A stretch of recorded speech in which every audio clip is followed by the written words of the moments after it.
Hey guys, this week we're here to talk to you today about gulls. It is definitely gull season here in the Pacific Northwest, and we are experiencing lots of phone calls daily about babies, juveniles, adults, and what to do when you find one.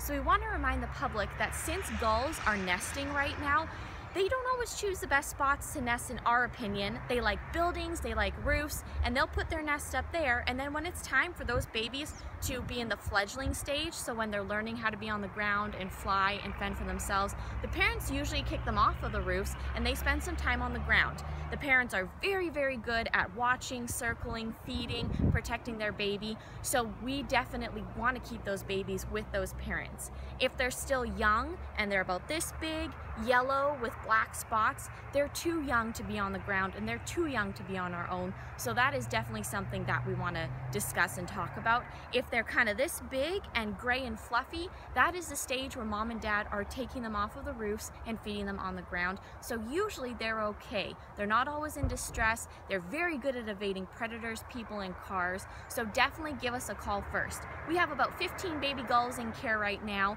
and we definitely have protocols set up, so don't forget to give us a call at 360-966-8845. Thanks so much, guys.